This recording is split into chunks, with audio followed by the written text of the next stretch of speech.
रात के 10 बज चुके हैं और मैं हूं आप सभी का अपना शावेज़ मलिक और हाजिर हूं आप लोगों के सामने फिर से एक क्राइम की कहानी को लेके, एक क्राइम की घटना को लेके। दोस्तों, किसी शायर ने एक शेर लिखा है कि कयामत खुद बताएगी कि कयामत क्यों ज़रूरी थी। और दोस्तों, ये जो कहावत, ये जो शेर की दो पंक्तियाँ मैंने आप लोगों के सामने आज बोली हैं, ये बिल्कुल सटीक बैठती हैं आज की इस कहानी के ऊपर। क्योंकि दोस्तों, मैंने आप लोगों को अपनी क्राइम स्टोरी के कैरियर में ऑलमोस्ट 1000 से ज़्यादा स्टोरीज सुना चुका हूँ, लेकिन इतनी ज़्यादा दर्द भरी, इतनी ज़्यादा ख़तरनाक और इतनी ज़्यादा भयावह स्टोरी मैंने आप लोगों को आज तक नहीं सुनाई होगी।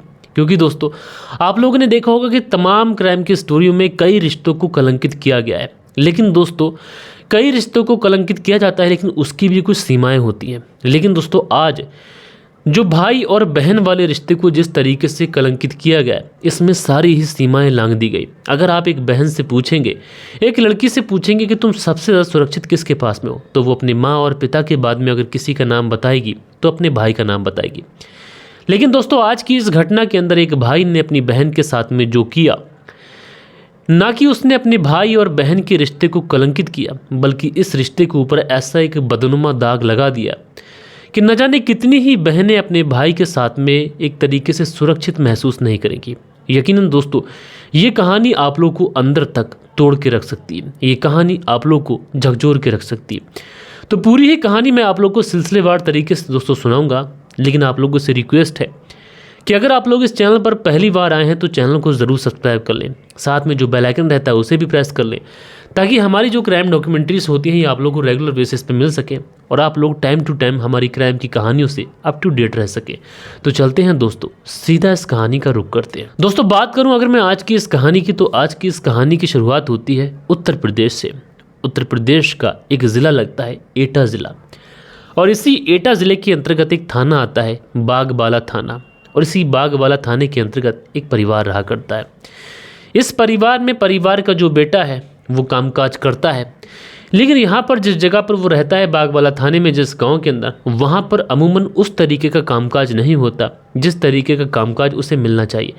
यानी परिवार की ज़रूरतों को पूरा करने के लिए उसे डेली काम चाहिए था, लेकिन यहाँ पर काम मिलता ही नहीं है। लिहाजा इस लड़के का एक दोस्त होता है जो कि मैनपुरी मोहल्ला राधा नगर का रहने वाला होता है, और इसका नाम संदीप होता है। ये जो संदीप है ये राजस्थान में रहकर भट्टे पर काम करता है। अब इस लड़की की बात इस संदीप के साथ में होती है। संदीप कहता है कि तुम राजस्थान आ जाओ, यहीं पर तुम्हारा काम लगा दूंगा, अच्छे पैसे मिल जाएंगे, डेली काम भी मिलेगा। उसके बाद में ये जो लड़का होता है संदीप के पास राजस्थान पहुंच जाता है, वहाँ पर रहता है, दिन रात भट्टे पे काम करता है। जो भी कुछ पैसे मिलते उन पैसों को अपने परिवार को भेज देता। जो परिवार था उससे अपना भरण पोषण कर रहा था, सारी ही चीज़ें बहुत बढ़िया तरीके से चल रही थी। लेकिन दोस्तों, धीरे धीरे वक्त गुजरता रहता है, और वक्त गुजरता है उसके बाद में एक तारीख आ जाती है 2 जुलाई साल 2025, यानी अब से महज लगभग 5 दिन पहले की बात है। 2 जुलाई साल 2025 को ये जो लड़का था इस संदीप के साथ में अपने घर पे पहुंचता है। यानी जब ये लोग राजस्थान से आने का फैसला करते हैं तो ये लड़का संदीप से कहता है कि आज रात उसके घर रुक जाना और कल को तुम अपने घर चले जाना। यानी दोनों के बीच में जो दोस्ती थी, ये दोस्ती दोनों से कुछ इस कदर दोस्ती थी कि दोनों एक दूसरे के बिना, एक दोनों का जो समय था वो समय कटा ही नहीं करता था। इसीलिए इस लड़की ने संदीप से भी कहा था कि आज रात तुम उसके ही घर पर रुक जाना। अब दोस्तों, होता ऐसा है कि संदीप जो था वो इस लड़के के घर पर रुक जाता है। ये लोग दोपहर के समय लगभग कहते हैं कि चलो ठीक है, एक रिश्तेदार के यहाँ चलते हैं। दरअसल एक जगह पड़ती है सकीट, और सकीट में ही इस संदीप का एक रिश्तेदार होता है। संदीप कहता है कि चलो उस रिश्तेदार के यहाँ चल रहे हैं। उसके बाद में ये लोग बाइक निकालते हैं। संदीप बैठता है, संदीप गाड़ी चलाता है, और ये जो लड़का था ये पीछे बैठता है, और साथ में ये अपनी बहन को भी ले लेता है। उसके बाद में ये सकीट पहुँच जाते हैं। वहाँ पर जाते हैं उस रिश्तेदार के यहाँ, जो इनको काम था वो काम काज करते हैं, और उसके बाद में शाम का खाना खाते हैं, और खाना खाने के बाद में कहते हैं कि चलो हम चलते हैं। रिश्तेदार इनसे कहता है कि आज रात रुक जाओ, कल चले जाना। लेकिन ये लोग बोलते हैं कि कोई बात नहीं है, हम लोग चले जाएंगे। रिश्तेदार ये भी बोलता है कि अब काफ़ी ज़्यादा रात हो चुकी है, रात के तकरीबन 8 से 8:15 बजे के आसपास का समय हो चुका है, तुम लोग रुक जाओ, कल सुबह चले जाना। लेकिन ये लोग कहते हैं कि दरअसल हमें घर जाना है और वैसे भी बहुत सारे काम हैं, हम लोग चले जाएंगे, तुम लोग चिंता मत करो। उसके बाद में संदीप का वो दोस्त और उसकी बहन, ये लोग बाइक से उस रिश्तेदार के यहाँ से निकल आते हैं। ये लोग वापसी में जो बगवाला थाने में इनका गांव पड़ता है वहीं पर पहुँचने वाले होते हैं कि गांव के बाहर ही जो भाई होता है और इसकी जो बहन होती है और उसके बाद में ये जो दोस्त होता है संदीप, ये सब के सब बाइक रोक देते हैं और थोड़ी ही देर के बाद में ये वापस से घर पहुंचते हैं। जब ये लोग घर पहुंचते हैं तो ये जो लड़की साथ में गई थी, यानी संदीप के दोस्त की बहन, और दोस्त भी साथ में गया था, वो बहुत ज़्यादा गुमसुम थी। अब जैसे ही ये चीज़ उसकी माँ देखती है तो वो नोटिस करती है कि उसकी जो बेटी गई थी तब बहुत ज़्यादा खुश थी, लेकिन जब से लौट कर आई है ये बहुत ज़्यादा गुमसुम सी है। क्या बात है? ये अपनी बेटी से बात करने की कोशिश करती है, लेकिन जो बेटी थी शायद वो डरी सहमी थी, वो किसी भी तरीके की कोई बात अपनी माँ को बता नहीं पा रही थी। लिहाजा उसके बाद में जो माँ थी उसको तो यही लग रहा था कि उसकी बेटी के साथ में न जाने क्या हो गया है। घर से गई थी, अच्छी खासी गई थी, लेकिन अब न जाने क्यों नहीं बोल रही है। उसके बाद में वो माँ अपने बेटे से भी पूछती है कि बेटा क्या बात है, तुम्हारी बहन की तबीयत ठीक नहीं है, क्या बात है? वो तो किसी से बात ही नहीं कर रही है।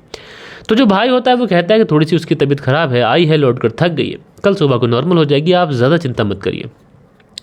लेकिन दोस्तों जो माँ थी, माँ का दिल ऐसा होता है कि वो अपने बच्चों की अंदर की बात समझती है, अपने बच्चों के दिल के दर्द को समझती है। लिहाजा जो माँ थी उसको चैन नहीं था।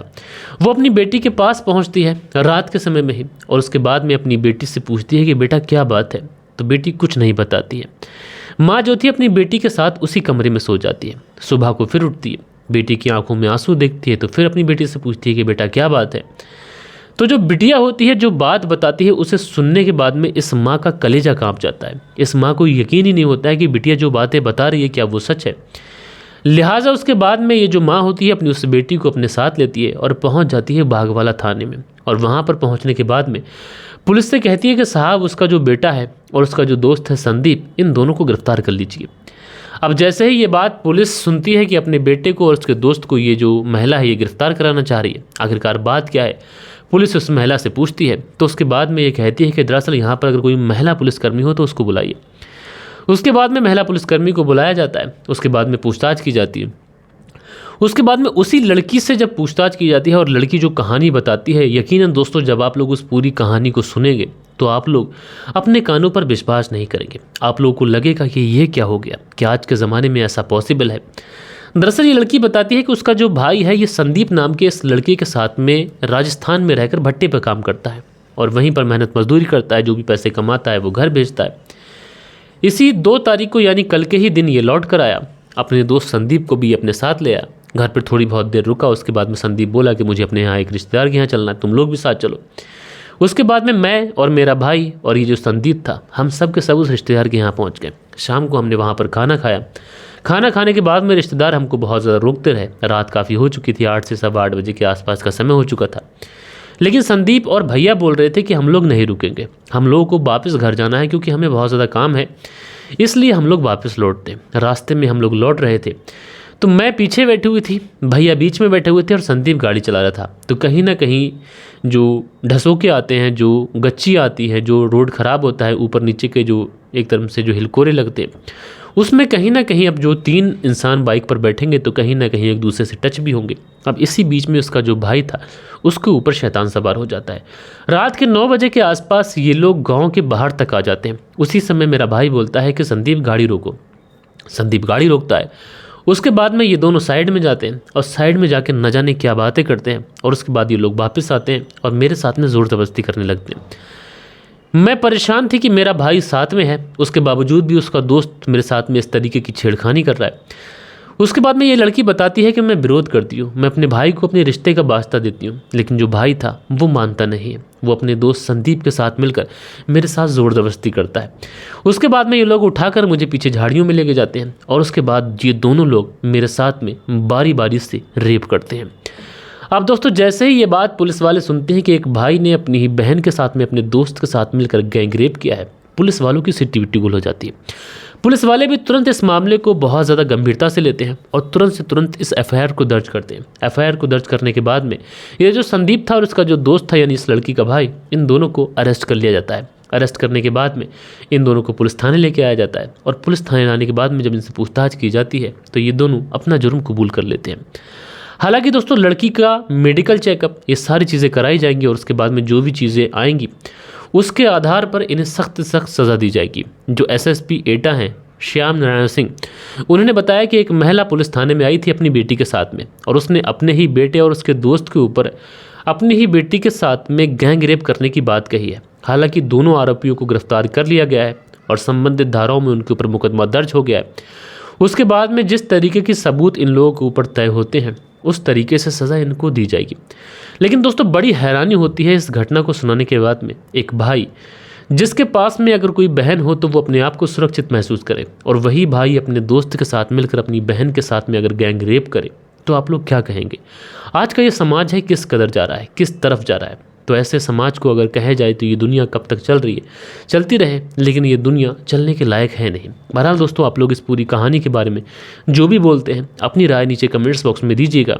कल के दिन आप लोग के जो भी कुछ कमेंट्स हैं, वक्त होता है कि आप लोग के कमेंट्स पढ़ लिए जाएं। सो दोस्तों, कल के दिन जो आप लोग के कमेंट्स आए थे उसमें पहला जो कमेंट्स है धीरज सिंह का, लिखते हैं इतना तो नहीं हो सकता भाई जी, ऐसे लोग इंसान नहीं हो सकते भाई जी, आप हमेशा खुश रहें, जय श्री राम भाई जी। तो धीरज सिंह जी मेरे भाई बहुत बहुत शुक्रिया, आपने लिखा इंसान तो ये व्यक्ति हो नहीं सकता, बहुत बहुत शुक्रिया।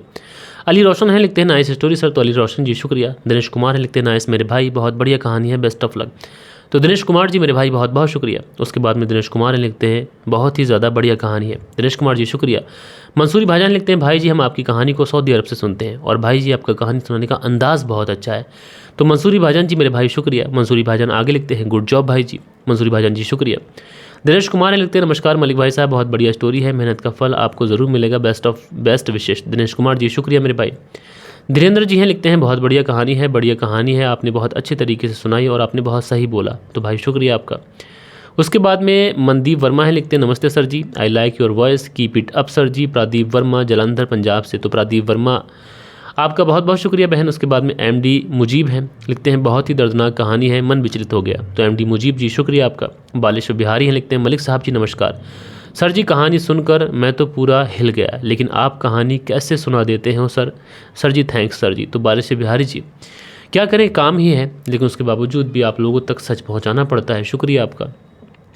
उसके बाद में हेम प्रकाश जी हैं, लिखते हैं मैं हेम प्रकाश नर्मदा ज़िला कासगंज से हूं, और आपने जो वीडियो आपका वीडियो अहमदाबाद से देख रहा हूं, मेरा बेटा कान्हा और बेटी परी, पत्नी सपना, आपकी कहानी बहुत अच्छी लगती है भाई साहब।